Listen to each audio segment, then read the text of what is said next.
બધાએ અને સતત ચાલતા રહેવાનું છે, વહેતા રહેવાનું છે. આવા ગીતો આપણા સૌરાષ્ટ્રની અંદર, ભાતીગળ સૌરાષ્ટ્રની અંદર આપ્યા છે.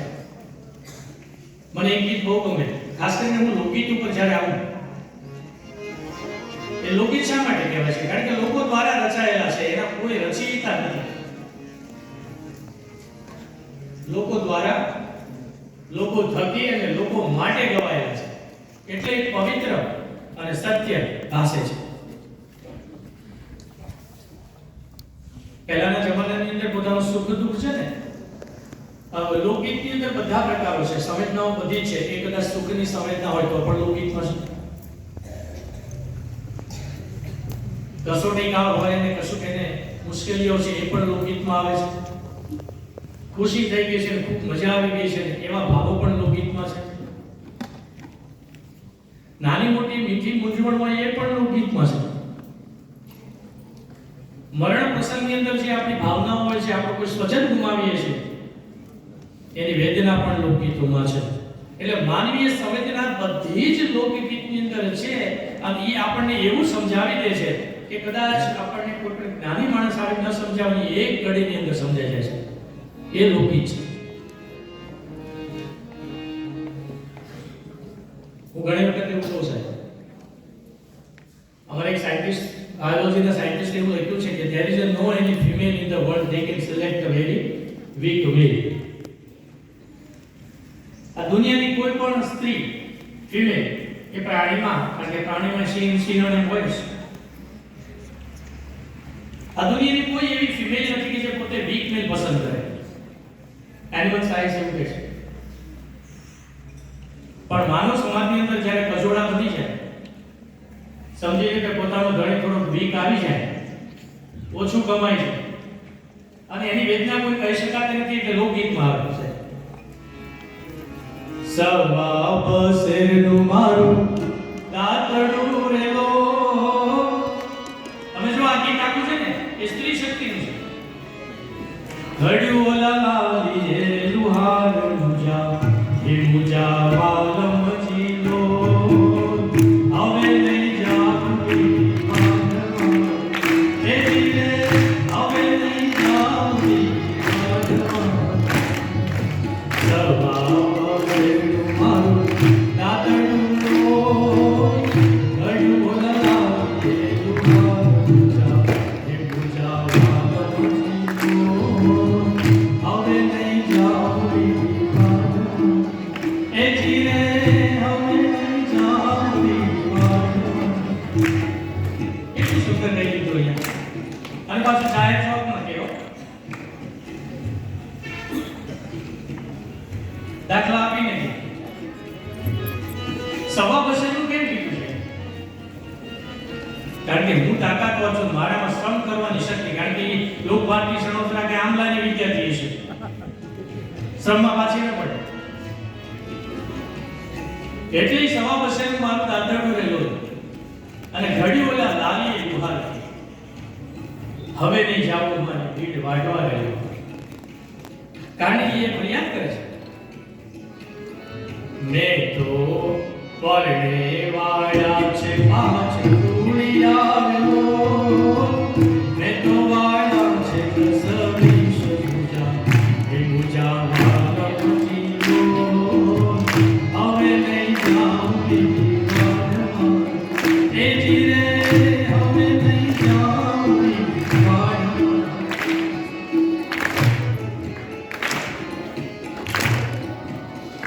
કેટલી મોજ આવી જાય. આ મને તમારું જે થાય મને તો મજા જ આવે. કેજો આ લોકગીતો મજાના લોકગીતો છે, કારણ કે આપણી સંવેદનાને બહાર લાવીને આપણને કશું પ્રોત્સાહન આપે છે. ઘણા બધા લોકગીતો છે. અમે તમને ટીક અમુક વેદનાના, સંવેદનાના ગીતની કડી આપી તમને.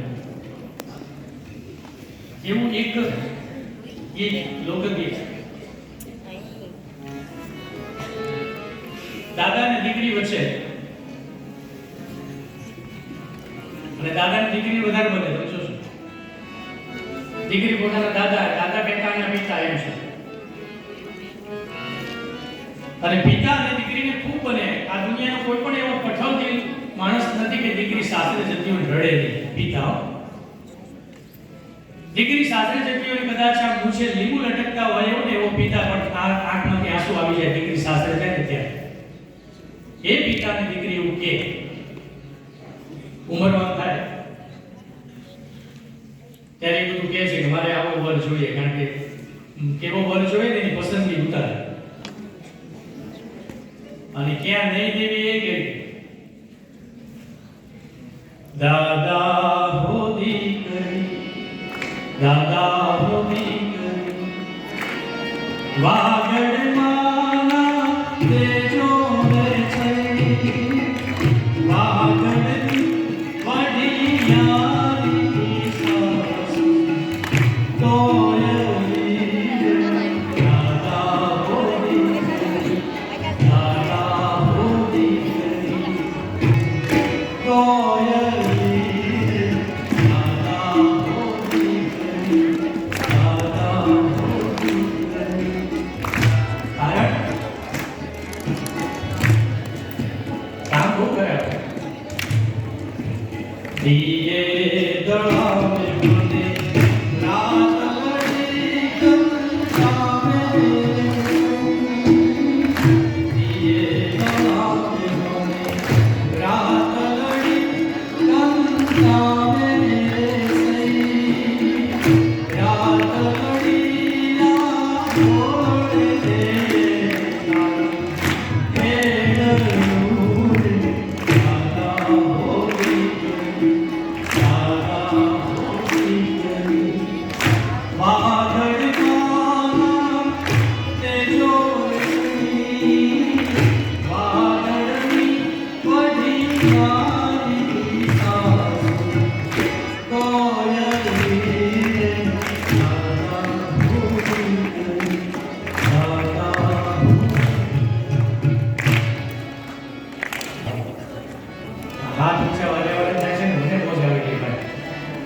તમે સંગત સારી આપો છો, તમે સમજી જાવ છો મારે ક્યાં અટકવું લટકવું છટકવું. આપણું છે ને આ હાર્મોનિયમ ને હાર્મોનિયમ એ બહુ સરસ છે, તાલ ને હોવો છે અને પતાલ વાગે ને તો ખબર પડી જાય ને તાલ કોને કહેવાય એ ખબર પડી જાય. અને આવી મોજ આપણે અહીંયા સૌરાષ્ટ્રમાં કરીએ છીએ એટલે જ કદાચ કીધું છે કે રાગ છે મારે તમને કહેવો છે કે હું સમજુ છું કે કાઠિયાવાડ માં કો કદી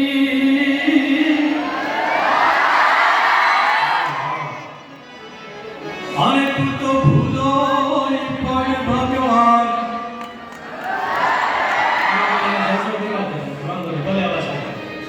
એને મોજ આવે છે પણ કર તારા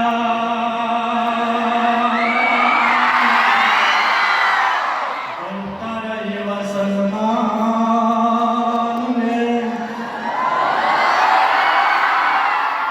અરે તને સ્વર્ગ સાંભળા.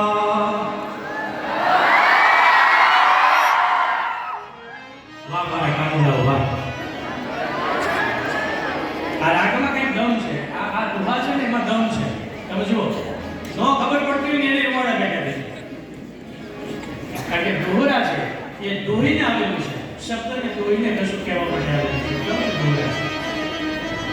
આમ સૌરાષ્ટ્રની અંદર તમે પાલિતાણાના ક્ષેત્રથી માંડીને ગીરની કલેટી સુધી જાઓ ને ત્યારે માલધારી પોતે લાકડીનો ડાંગનો ટેકો રાખી સમજો બરાબર એને માલધારી જ્યારે ગાયો ચડાવતો હોય ને ઈચ્છા એ કુંડ શિખરને જોઈને શબ્દો સરી પડે કે ઊંચો એક ઢગીરીના આ રાજસ્થાનનો આકાશનો કે ઊંચો એક ઢગીરીના અને વાદળથી માથું કરે. આ હાવજના રાગો છો ભાઈ, આકાશનો રાગ છે પણ ત્યાં તો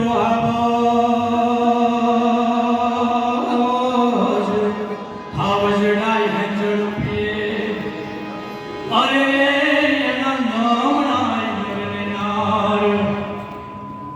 કારણ કે હિરણ નદી હલકાલી હિરણ જાતી હોય અને એ ઝરણા પાણી ગીરની અંદર વહેતા હોય ને નીચે કોઈ માલધારી દીકરી પોતાના ઘડાની અંદર આ પાણી ભરીને જાય, ઉપર હાવ જ પાણી પીએ અને એનું એઠું પાણી નીચે બાંધાની દીકરી પોતાના ઘડામાંથી ભરીને પોતાના પરિવારને પાણીને ન્યા હાવ જ આ છોકરાઓ જન્મે. ભાઈ આ પ્રવૃત્તિ છે આપણે.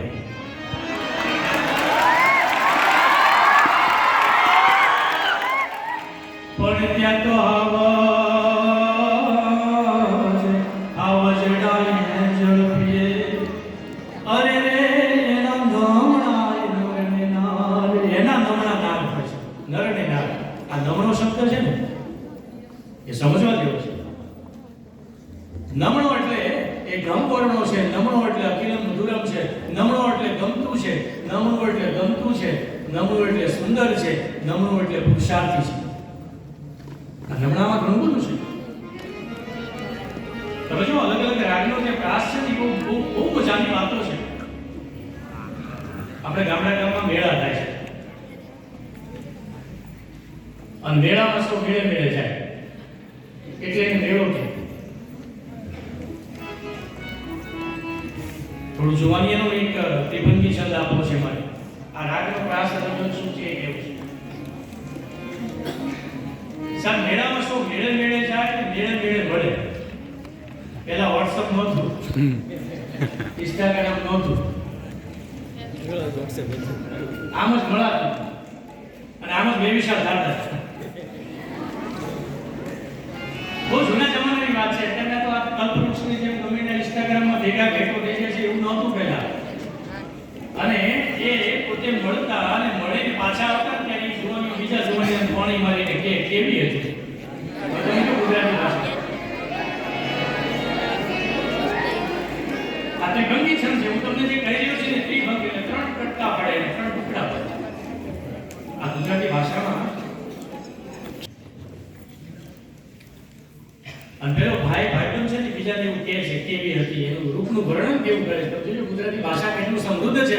અને ગુજરાતી ભાષા એ વિશ્વના લોકો સમજતા નથી એટલે બાકી ગુજરાતી ભાષા છે ને ઓસ્કારમાં પહેલો નંબર લઈને આવે વિશ્વની અંદર. એ ગુજરાતી ભાષા છે. આ ભાષાનો મર્મ એટલો બધો અદ્ભુત છે. અને પેલો પેલા ભાઈબંધને કહે છે કે એક નાર નવેલી રૂપની હેલી. જો કટકા પડે એક નાર નવેલી રૂપની હેલી મારે ગળે આલી જાતી થી.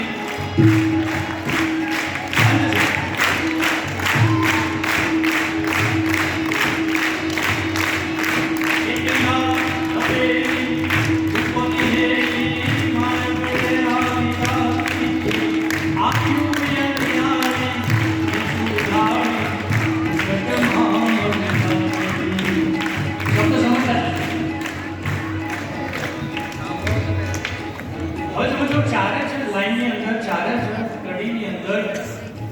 એનું રૂપનું વર્ણન કર્યું છે અને કેટલું સુંદર શોભે તે. એક નાર નવેલી રૂપની હેલી મારા ગળે હાલી જાતી. આખ્યું યણિયાણી નીચું ઢાળ.